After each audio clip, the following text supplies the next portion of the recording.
Thank you, Madam Chair. We've heard a lot about future plans for investment in renewable energy today. Ms. Watkins, Shell's 2020 annual report called for between $19 and $22 billion in near-term spending. I'm representing that with this container of M&Ms. Each M&M represents about $50 million in spending. Ms. Watkins, how much has Shell said it will spend in the near term on oil, gas, and chemical operations? I think you just said we're going to be spending between $18 and $20 billion this year. That's near term on total spending. How much on oil, gas, and chemical operations? We're going to be spending.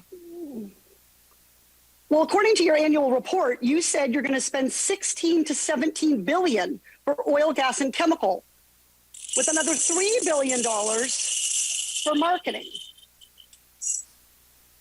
How much is Shell spending to spend on renewable energy? This year we'll be spending between $2 and $3 billion. $2 and $3 billion on renewables and energy solutions. In your testimony, you said, quote, meeting the demand for reliable energy while simultaneously addressing climate change is a huge undertaking and one of the defining challenges of our time. Shell has made these promises before. Shell pledged to spend $6 billion between 2017 and 2020 on renewable energy. How much of that did Shell actually spend? The answer is about half. Ms. Watkins, does this look like a huge undertaking to you?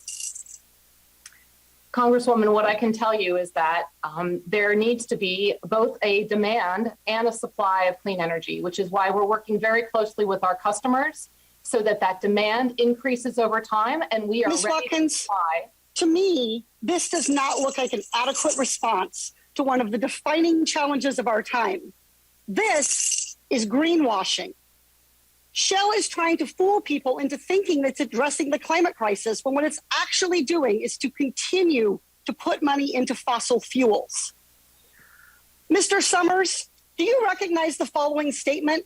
Banning federal leasing and development on federal lands and waters would derail decades of U.S. energy progress. I do, Congresswoman. That's your statement. How many of the Department of Interior's approved and ready to drill permits are currently unused? Congresswoman, it takes a long time to develop these leases that I appreciate that, Mr. Summers. I'm just asking how many permits are unused? Congresswoman, I think there's a fundamental misunderstanding as to how these Reclaiming my time, Mr. Summers, there are 7,700 permits unused. How many acres of public land are already leased by fossil fuel companies and not even used yet, just available for drilling whenever you decide? Congresswoman, again, I think you have a fundamental misunderstanding as to how this process works and the time and resources. Reclaiming my time. The answer is 13.9 million acres.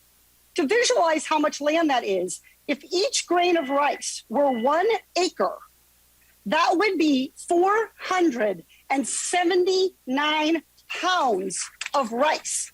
The American Petroleum Institute even opposed pausing more leasing on our lands. They even sued to stop it because apparently this acreage wasn't enough.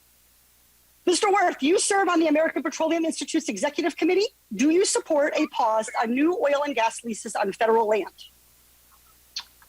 Congresswoman, access to resource in this country is essential to ensure the energy security of our country and reclaiming my time. Mr. Lawler, do you support a pause?